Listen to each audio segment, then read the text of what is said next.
Hey there, hi, welcome to the channel. I am Garrett and thank you for spending some time with me today. I am so excited because in this video we are talking about dated bathroom trends that are back and we are loving them. Now the first dated bathroom trend that is back is something that we have to dive into a little bit deeper. It is the widespread faucet, the 8-inch widespread faucet. And the reason I say it's dated and back is because so much of the design you see on social media and on YouTube, on Instagram, on all of the platforms is by like these really high-end designers that are doing great work. And we love it. We love to get inspired by that. But many of them are using wall-mounted faucets. And I think that they're getting away from it. They're starting to go for something that's the classic that is the 8-inch widespread for a couple of reasons. One is that we just like things that are classic, okay? Like there's a resurgence of traditional design, which I called out like 2-3 years ago and everybody was like, no, Garrett, it's not the thing. Yes, it literally is. People are loving traditional design or are getting inspired by traditional design for things. And a countertop mounted faucet is a classic. It's a staple and it's back because the wall mounted faucets can be really bad. They can be dangerous. If it leaks, it's leaking inside of your wall. By the time you notice it, your drywall is wet. Wet drywall can grow mold, and that's not something people want in their home. So the best bet, in my opinion, is to use something that is established as being good quality, as being, durable, as something that is lasting and will not leak and poison your entire home. Also, with a wall-mounted faucet, you have to be very specific about where holes are cut in drywall and in tile because it has to be centered right on the sink there. So there's a lot of working parts that go into achieving this look, and I think that's great. I just don't think it's necessary, and I think people are realizing that I would rather put my money into nicer countertops than mounting a faucet on the wall. Also, little kids can't reach that. People in a wheelchair can't reach that. Like, what do you need, a step stool to turn on the water?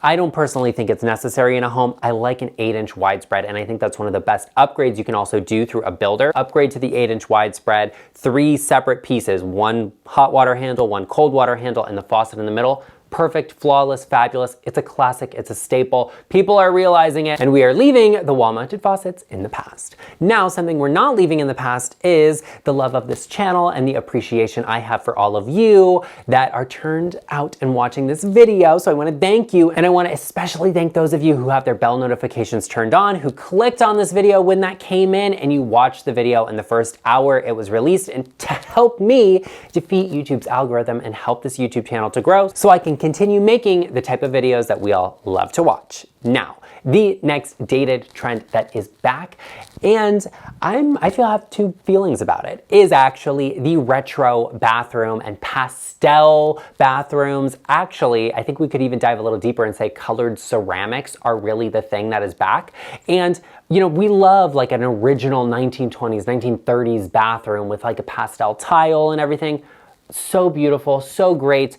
It breaks my heart when you see people take them out, but we're also like pushing 100 years past when that bathroom was put in, so sometimes they're just not withstanding the test of time and they have to be redone, which I do understand. But what I'm seeing and that I'm really liking is people are having a great appreciation for colored ceramics, like the sinks, the toilets in their bathrooms, the bathtubs.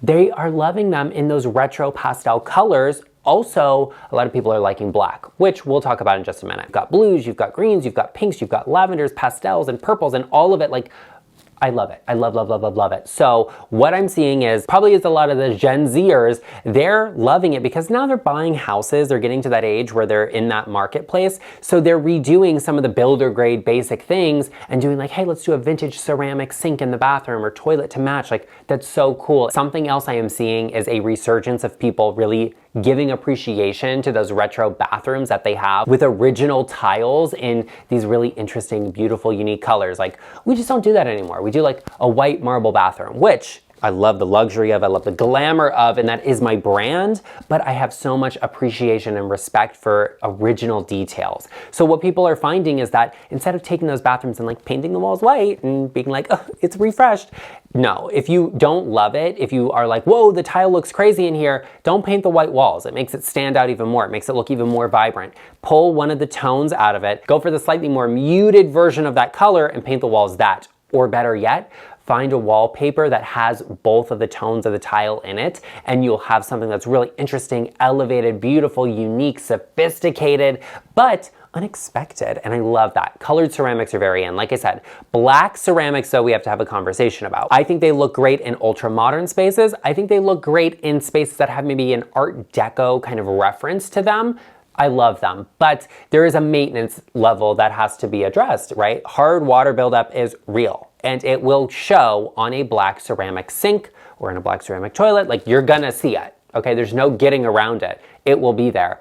And you have to put extra care into cleaning them and taking care of them, maintaining them.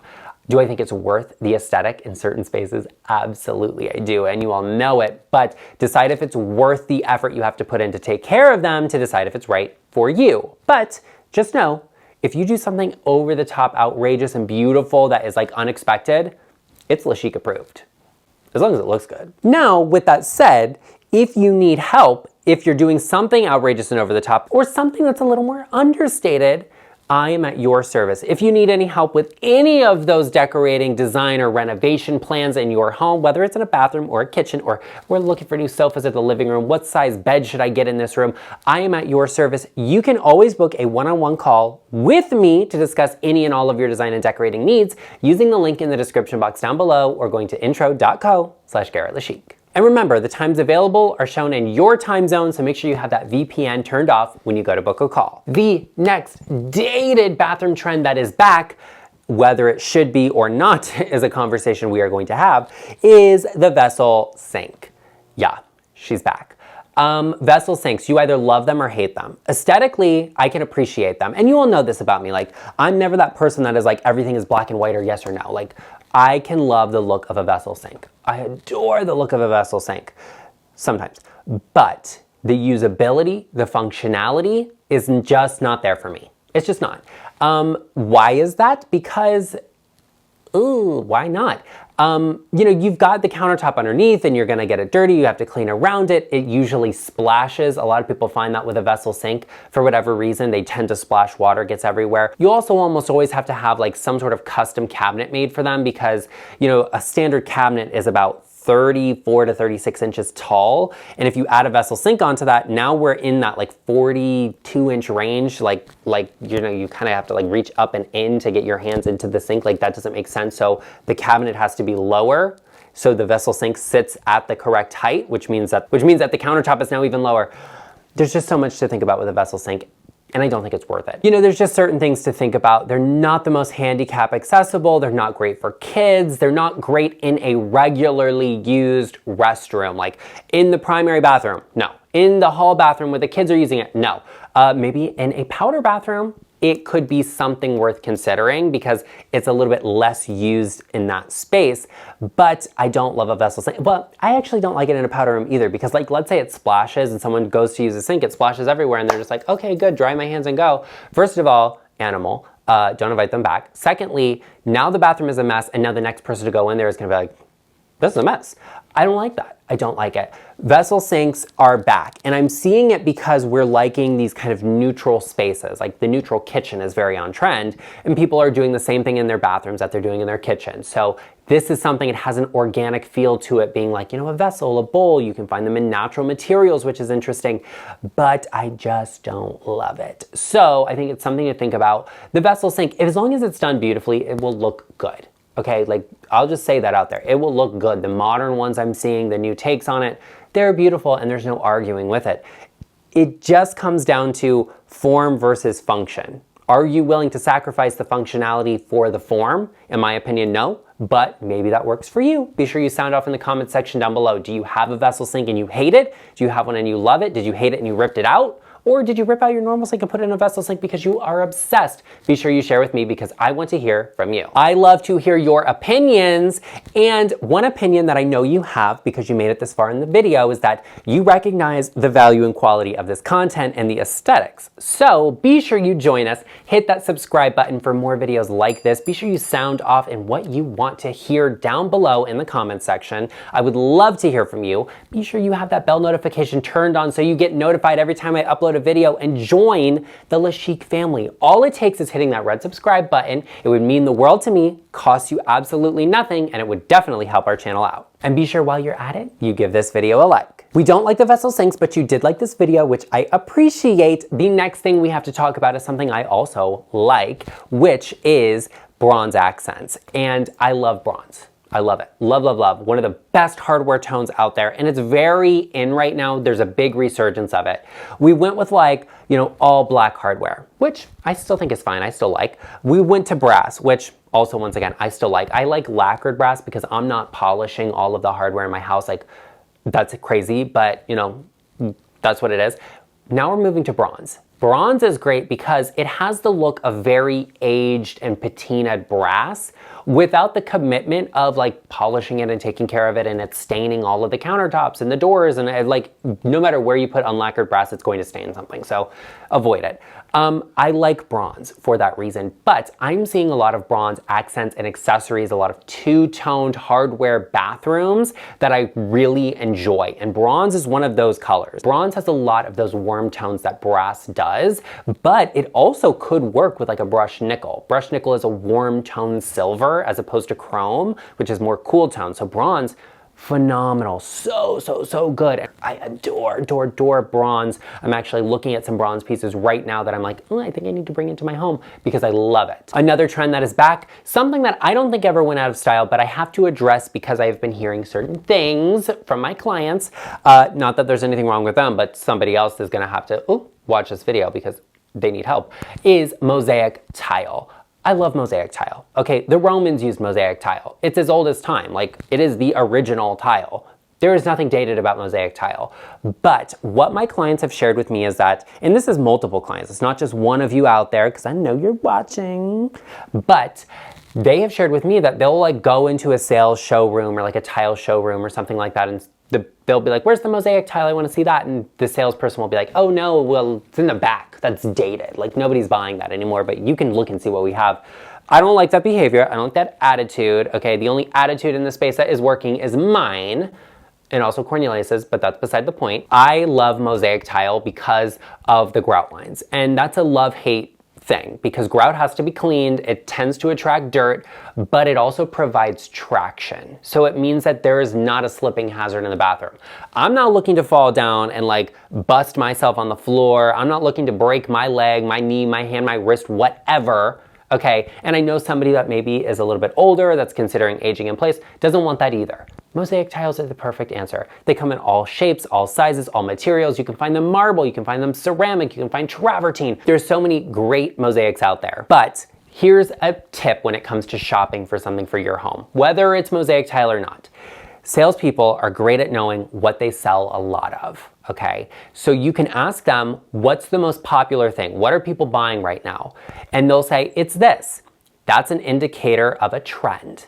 So when they say, oh, you know, people like this marble look ceramic tile that's oversized, that is something that is very trendy right now. So that might not be the number one thing to go for. Maybe that's what everybody is putting into their house right now, but when it becomes oversaturated, it's gonna be hard. I wanna see what's on sale. I wanna know what it's made out of. I wanna know what material it is, what the durability of it is. These are the things I'm gonna ask a salesperson, not necessarily whether something is good to put into my house. If you're looking for like an investment perspective, talk to a real estate agent. Okay, don't talk to a salesperson at a store. You're looking for a design perspective, talk to an interior designer. But if you're looking for the specifics of a product, that's what you go to a salesperson for. That's what you ask them about. So think about it and don't be discouraged because the salesperson at a store told you that's dated, nobody's buying it, oh, it's in the back, you can have a look and see if something is there. Girl, no, I'll go online and order it. I'll do whatever I have to make sure you don't get the sale because I'm gonna buy what I want in my house and what I like. And that is probably gonna be Mosaic because they're classic and they are timeless.